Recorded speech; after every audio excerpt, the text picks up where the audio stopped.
Ladies and gentlemen, welcome back to the Microsoft 365 Business Boost Show. My name is Therman Trotman. I'm one half of your host. I'm here with my guy, Nick DeCourcy. Nick, what's going on? How we doing, Therman? It's good to see you. I'm great. I'm great. Over the last couple weeks, there has been a lot of talk about Claude. I'm talking about people who I don't even hear talk about AI and what's at our fingertips today. They're talking about Claude. There's been a lot of people leaving ChatGPT talking about Claude. And then, there was that whole situation between the United States government and Anthropic, who they are the makers of Claude and ChatGPT, OpenAI makes ChatGPT. There was like a big dust up between Anthropic and the government wanting to push the boundaries and take the guardrails off of what Claude can do. Anthropic says no, and then ChatGPT swoops in there, OpenAI swoops in there. They say, "Hey, we'll do the deal," and then they do the deal. And when they do the deal, people start uninstalling ChatGPT at an alarming rate. And then I heard the CEO Altman. He came out and was like, "Yeah, we made a mistake. We rushed to the decision. It was a whole thing." Anyway, that has been the talk of the town over the last few weeks, with Claude at the center of that and everyone raving about it. I don't use Claude. You know what I'm saying? I have it installed and I tried it out a little bit, but I'm kind of like a creature of habit. You know what I mean? So I'm still using ChatGPT. I'm still using Copilot. Um, I haven't made the full switch to Claude. I don't even know if I will. You know what I mean? But Nick, I'm here to ask you about Claude because before all of the hype over the last few weeks, you were the first person who told me that you were using Claude Cowork specifically, and that you loved it and you thought it was an excellent tool. So I want to ask you, what's all the hype about? Like, why is everybody so excited about Claude? Yeah, I think there's a number of different reasons. I mean, you've gone into some of them there, but if we peel back to maybe the reasons that are perhaps more aligned with, what are you trying to get done with AI? Like, what are the outputs that you're trying to get to versus any of the, the extraneous, like, societal reasons why you might be using one over the other. Like, I think that there's a good rationale for why you might be thinking, well, Claude has for a while now, for if you're a knowledge worker trying just to get work done, text work and so on and so forth, if you're a coder, certainly, why Claude has been giving extremely good results. And I think there's a degree to which all of these AI tools, they have like the headline of, we beat this test, or this is the eval that we've done this performance in, and so on and so forth. You've got Sam Altman up there at the release of GPT-5 talking about how this is like having a team of PhDs working for you. They're so intelligent, and so on and so forth. But there's a point at which you're actually trying to get stuff done. And there's a flavor to the kind of results that you're getting, that maybe hit the right way for what it is that you do day to day in your work. And I think the reality is that for a lot of people, the right flavor has come from Claude. And when people have been comparing ChatGPT and they've been comparing Gemini and they've been comparing other systems, I mean, not for 100% of people, but for a lot of people, increasingly in the way that it writes text and its ability to work with different types of files, for its ability to create business assets, etc., etc. There's been a lot of positivity just kind of bubbling around Claude. And I think it's correct to say they have got a better penetration into kind of business enterprise AI than any of the other providers right now for that reason. And you can see that from the fact that Microsoft has been slowly, it looks like, kind of weaning itself away from being a ChatGPT or a GPT model focused outfit to being more multi-model, but with a tendency where we're saying multi-model to mean that we're just bringing Claude online in Microsoft 365 Copilot in more places. There was somebody who I was watching who mentioned a few things about Claude. And maybe you could, Let me know your experience. But I think for some of the things he mentioned is that um you can't, so not you can't, but you won't get that sort of agreeable tone that you see a lot with ChatGPT. That if Mm. you are going back and forth with it, you will get some. I'm going to say pushback, but I don't think the proper word I should be using is pushback. It's almost like it won't let you just go down the path of everything is agreeable and everything is right. It's kind of like you will have someone there evaluating what you're saying and giving you what feels like less than agreeable responses. Would you say that that's true? Is that your experience? I think it's somewhat true. I think it's a dangerous path to start walking yourself down, to think that one of these AI models is being more authentic or more honest in a way that a human colleague, a trusted colleague, might be versus another. Because I think that they do tend to have a tendency to uh, blow a little smoke, if you get my meaning. That you know a trusted individual that you're working with wouldn't necessarily. So yeah, Claude will push back a bit more. I've certainly had Claude push back, but I don't think that should lead us to step away from the fact that we need to verify. We need to ensure that the advice that we are getting around anything that we give to these systems is real, and be really cautious of the fact that if we're stepping outside of our bounds of what we know, then we need to be really careful about what we're getting back. So is it true? Yeah, probably marginally, I would say, but Mm. it troubles me from a kind of responsible AI and safety perspective to really think of that as a key differentiator between them. Well, see, I don't know that he was saying, hey, this is more like a human. I believe the sentiment was, this is what it does compared to something like ChatGPT. Mm, So where ChatGPT is like super agreeable and won't give you much to think about otherwise, they're locking on your thoughts. mm, Claude will take a different route, but mm, but mm, not mm. align itself more with like how a human would behave. Instead, the thought was just, this is ChatGPT versus Claude. That was like one of the things. Yeah, I think how long ago was it now? It was a couple of months ago that we had Abram Jackson on the show, right? And he was talking Mm-hmm. about how he has a agent that he uses that's kind of his hardest critic, right? Yeah, He yeah, said yeah, he'd yeah. created an agent for that. So some of this is prompting, right? You've been able to prompt the models to be harder on you. But they also, for want of a better word, have a kind of personality as to how they work. Now, that personality is somewhat the prompting that you don't see, because a company like Anthropic or like OpenAI creates a system prompt that they give to their model that says these are this is the framework from which we want you to work. This is how we want you to behave. This is how we want you to respond. These are the types of things you can talk about. These are the types of things you can't talk about. Now, there's more stuff that's baked in under the hood that sits in the model itself, but foundationally, that system prompt does do a lot of the lifting when it comes to tinkering with the type of personality, for, as I say, for want of a better word, these things have. So I wouldn't doubt, for example, that the Claude that we see through Copilot is going to be slightly different in terms of the way that it behaves than the Claude that we see through using Claude from Anthropic, as in the web service, not as in the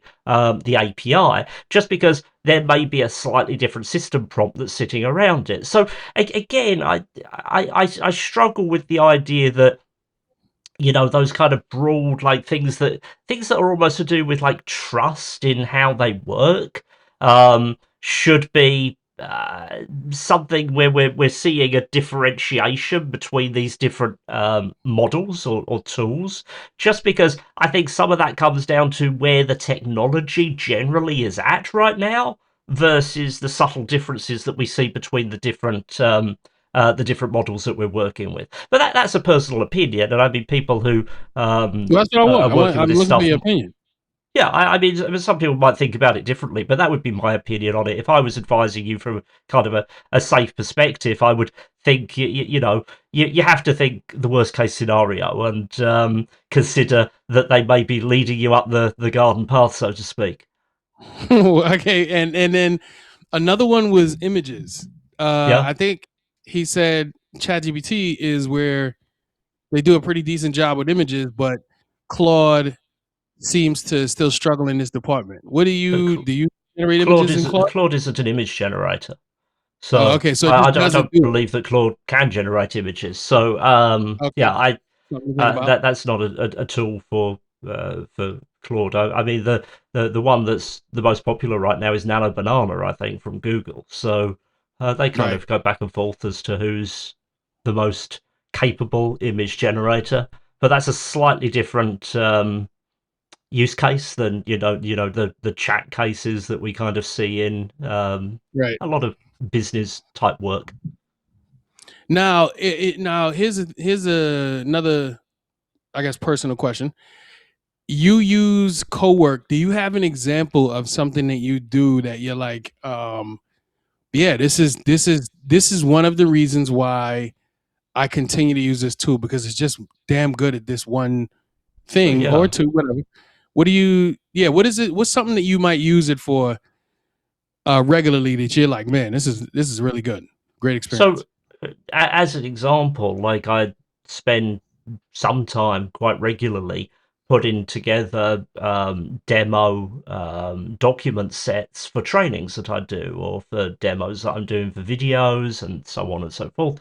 Um, Mm-hmm. and I found that Cowork is really, really good at that. Like if I want a consistent set of documents that I can use through a demo or through a training. And I want them to kind of be interrelated to each other. I want them to make sense with each other. Then Cowork will be great at that, and I can create a folder full of related documents. Like I need some resumes related to a specific job. I need a set of RFP responses related to a specific specification or something like that. Cowork is fantastic at that and can save you a massive amount of time, even versus using tools like ChatGPT or Copilot, for example, just because it's able to kind of iterate through a whole bunch of stuff almost at the same time. Mm-hmm. Okay, so then that means all right. So from my perspective, I'm actually getting ready to put together some training Hmm. from a fresh perspective. What would I do? Because here's what I would I would go right now and just make my own training slides if I was using slides or my own downloadable PDF. I would go into Hmm. SharePoint, take screenshots, and then write underneath those screenshots, this is step one, and this is what you do here. Look at this screenshot. Or I would shoot a video and my videos would coincide with some of those steps. Like I would create, maybe I start in OneNote, highly likely. But if I'm publishing this to everybody else, maybe I'll share the OneNote link or I'll make it a PDF and share that. But if you were in my shoes and you were getting ready to start with Claude, Hmm. what would you do in my shoes, getting ready to make this training?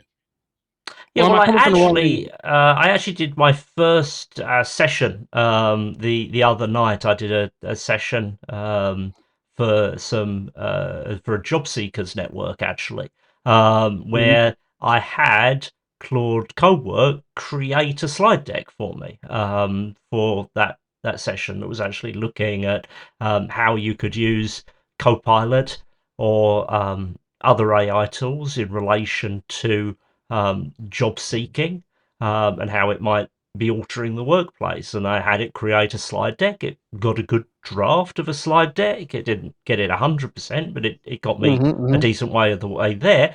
It also created some demonstration documents alongside it. So I asked it to create some slides where I'd do some demos, to create an outline of those demos, to create the documentation that I would use. So a job posting, a fictitious job posting, a fictitious resume, put all this together, drop it in a folder, in my OneDrive, and I was good to go. So I had to go in there and check through it and prepare myself. Now the whole taking screenshots thing is a little bit more tricky because as a rule, it's not going to have access to do that. It's not a computer using agent out of the box.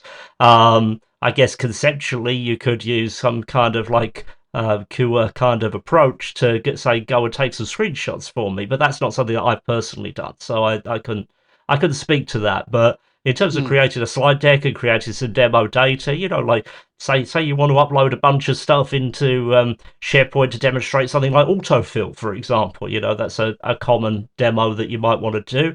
Well, hey, go and create 50 invoices for me. Easy, you could do that. Create 50 Right. invoices with some problems, put some data issues in them, and it'll do that for you. So, yeah, the types of things that you would do that don't take a huge amount of time, but do take, a reasonable amount of time to do. And it's just a saving that you don't care too much about what those things say, but you just need them to look right, Yeah, yeah, I'm with you. for the purpose. Okay, all right, yeah, I'm with you. I'm with you. So then, I guess that would mean my situation. I couldn't come and ask for screenshots, but I could start out and say, hey, I want to create a slide deck to train people how to do Mm. this on SharePoint. Could I say, hey, here's my logo and here is my branding, maybe Yeah, even my whole branding kit. I mean, Take you my you could you could probably start with your screenshots. I mean, oh, frankly, gotcha. you could probably drop those into a folder. I'm talking hypothetically here because I haven't tried this, but I imagine if Oh, you're trying to tell a story in what you're doing in yeah. SharePoint, and you drop them into a folder, you pointed Cowork at it, and you said, "Hey, I've got these screenshots. This is kind of an outline of what I'm trying to train people. Can you put these into slides for me?" I'm imagining it would be able to do that. I haven't tried it, Mm. but I think it would do it perfectly okay. Yeah. So I would have a go at that if that's something that you're interested in.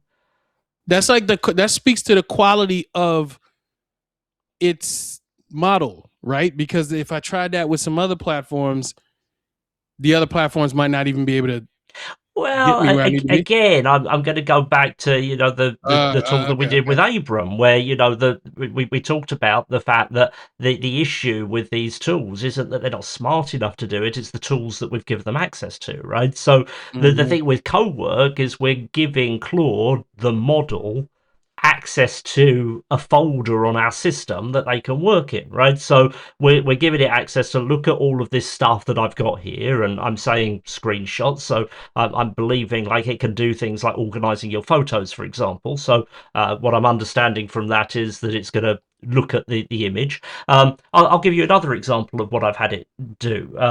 So where I've got slide decks that are for training, things change Hmm. around a lot, right? So the names of products will change. So there'll be Hmm. little details that will change. So I've created a Claude skill that we're using um, that will look at the slide deck.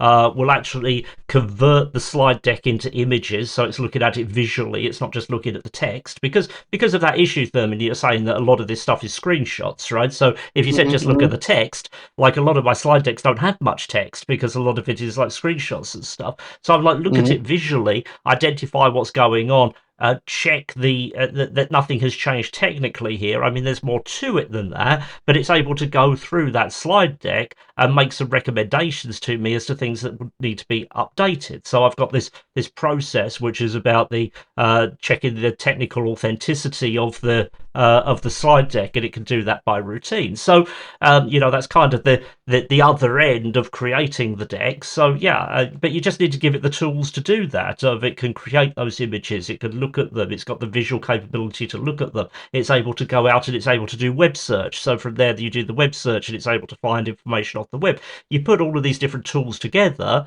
and suddenly you've got an AI that is hugely more capable than the one that's constricted to just being in chat. But it's the Hmm. same model in the background. It's exactly the same model. It's just the model plus new tools. Well, then, okay. Well, that's a good segue. Talking about model plus tools, because you also let me know that Claude is coming to Copilot, and it's Mm. going to be called Copilot. Copilot Claude? Is that no Oh, Copilot Cowork? Cowork, yeah. Well, Copilot Cowork. there's two different things. So Claude has been available in places in Copilot.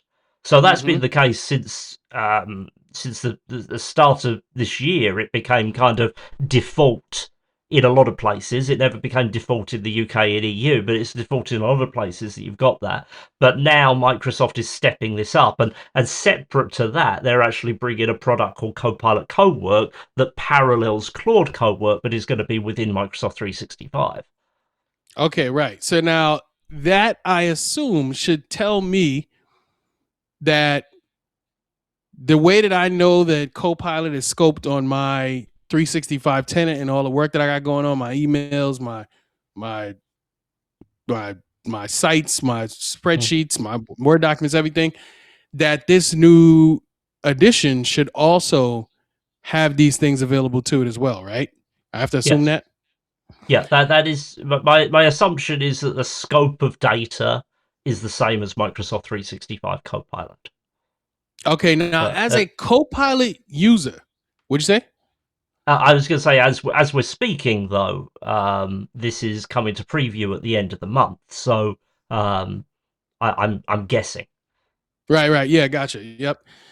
Um, what would you say would be a reason if I'm currently an active Copilot user that I would say I would prefer to go to Copilot Cowork? Because I tell you right now, I do use Copilot, and the only reason I would go to Copilot Cowork is because of all of the hype that I keep hearing. That would be the first thing that would make me move, but I wouldn't move because I don't have another reason right now to go except I'm hearing all the hype. Well, I don't think I don't think you need to move. I mean, the point is Okay. that these capabilities are coming to Copilot. So all of the wrapper that you've got around it of you know you've got things like enterprise data protection. You've got all the compliance and governance that exists within your Microsoft 365 tenant. Everything that Microsoft is doing brings you know in our last episode where we were talking to Caruana, and she said that Microsoft goes through the responsible AI process every time a new feature comes into Microsoft Mm-hmm. 365 Copilot. That's what you're getting within Copilot. So you've got the opportunity to move over and to use that new tooling that people have become excited about with Claude Cowork, but to use that within the scope of the Microsoft ecosystem and without potentially the risk that you might have of using it outside of the Microsoft 365 ecosystem. So I think there are lots of different ways of achieving the same thing with Copilot, right? So we have Mm-hmm. like a chat product and we can create stuff there. Like there are agents where we can build like an Excel spreadsheet. I know you love Excel spreadsheets, so we can build an Excel spreadsheet from chat, right? And that might be a situation where you want to be like hands off. Like maybe you don't have great Excel skills. Maybe how that Excel sheet is going to look or feel isn't that important to you. I was just doing a training earlier today where my demo was someone sends you a text, a Word document proposal for something, and it's got lots of like numbers embedded in it. And what you'd really like to see is an Excel spreadsheet. So you just throw that document at the Excel agent. You say, hey, turn this into a financial breakdown of what this proposal is, so you can see it in the way that makes sense to you. Great use case. Maybe that's Mm. not what you want to do. Maybe you have an Excel spreadsheet that you want to work with on Excel. You want to be the pilot. You want Copilot to help you. So then we have Edit with Copilot, which is the capability that sits in Excel. You're an Excel user. You want Copilot to help you there. Makes sense. You're working on it one file at a time, but that's the work that you're doing. With Cowork, we step up to what if I want to work on multiple things at the same time? What if I have a package of materials that I need to work on? What if I have a project that's spanning across a whole set of different types of data? And I need to work on that. I have multiple steps. I have multiple things that I want Copilot to work on concurrently, and I want to come back later or I want to verify the work it's done. or maybe I want to give it additional work, or I want to give it additional guidance as I'm seeing it working. That's going to be the capability, I imagine, with Copilot Cowork, because that's what we can do with Claude Cowork right now. So it's Right. not about like having to use one or the other or another, and Microsoft is saying to you, you have to use this or you have to use that. It comes down to, number one, what is it you're trying to get done? And number two, Mm-hmm. how do you feel comfortable working? And the answer to that is going to be different for everyone in every task and every process you're involved in. And what Microsoft is doing is layering on these different options so that you have a choice as to how you're going to get help from AI. Because the one thing that they're saying with certainty is that getting help from Copilot is going to assist you in accelerating your work. Yeah, and they'll continue to, I assume, make it so that if something like this is available, they'll try to get it available inside of the environment for you. Because way before AI, they were doing that once they moved to the cloud. Like you can get your tools that are not Microsoft tools. You can work with them within the 365 suite. There's a lot of tools available. You see them when when you're using Teams. So that makes sense. That makes sense. Plus, like if you're not at an organization today, you're not concerned with switching. Someone who enters the workforce 2 years from now, by default, they'll probably just start with Copilot Cowork, Copilot, Claude Cowork. What was it again? Claude. Copilot Well, I mean, they might start with either. They might start with Claude Cowork if they're outside of Right, Microsoft 365, or they might start with Copilot Cowork. Or by that right. point, we might be looking at something entirely different. I mean, it's shifting the paradigm, right? And we're Mm-hmm. shifting the paradigm from I have a chat and I have a back and forth to I have a to-do list for a project, and I'm going to give Copilot the ability to get on and do it. And I mean, in a couple of years' time, we might be sitting here saying, well, I'm going to give Copilot my full like month plan of what I'm trying to get done this month. And it's going to be Yeah, working on it in the background. And it's going to send me a Teams message when it needs some input or it's got stuck somewhere. But yeah. I'm going to be like sitting on the beach responding to those Teams messages on Oh, my phone. I have no idea. Like that could be the direction that we're going in. yeah. I didn't know that was a part of your plans, but okay. It's not. I'm not actually a big fan of beaches, to be honest with you. But that's the way that people talk about these things. So Yeah. All right, well, Nick, listen, before we get out of here, per usual, why don't you tell folks where they can find you or your stuff or both? Uh, here, well, whatever you've been up to, let us know. what have I been up to? Well, go check out LinkedIn. There's a lot of stuff from me on LinkedIn. I'm also, interestingly, I'm starting to take people onto a public virtual course for Copilot adoption. So I've been doing Copilot adoption training for businesses for the last couple of years now, and I've decided to try out doing pretty much exactly the same course, but instead of buying it as your business, you could buy a seat or two on a public course and come along, and over the course of a few weeks, you get to go through that entire syllabus for adopting Copilot, from responsible AI to how the AI works to how you use Copilot in all the different apps and how you become a power user of it. So if you're interested in that, head over to LinkedIn, find some information on that, or see some other details on how to connect down below. All right, good deal, good deal. How I about like you, that. Therman? Well, if if you're a regular watch of this show or listener now, because we're on all the podcast platforms, then I've been recently talking about TikTok, and I've been ramping that up, man. I'm really enjoying TikTok. There's a lot of activity over there. There's a lot of folks who seem like just typical employees who are wanting to know more about the things that I publish. So I'm getting ready to drop another 30-day series. I'm finishing up one right now. And like I was telling Caruana when she was on, I think that the next one we're going to do is like a 30-day series on SharePoint web parts.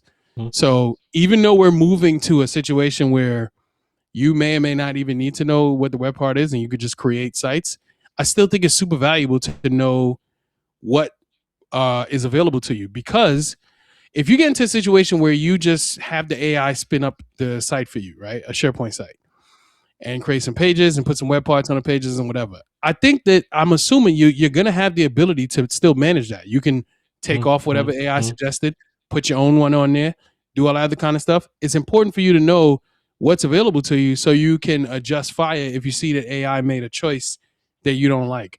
Because Microsoft, since the dawn of time, will give you multiple ways to do one thing. And there's like different outcomes that you can see from doing that thing. So I think it'll be valuable.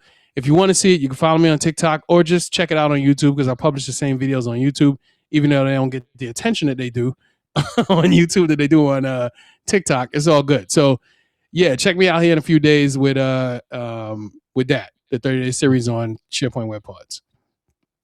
Cool. And with that, Nick, I will see you in a couple weeks. Thanks y'all for watching and now again listening, and we'll see you in a couple weeks. All right, take care, Therman.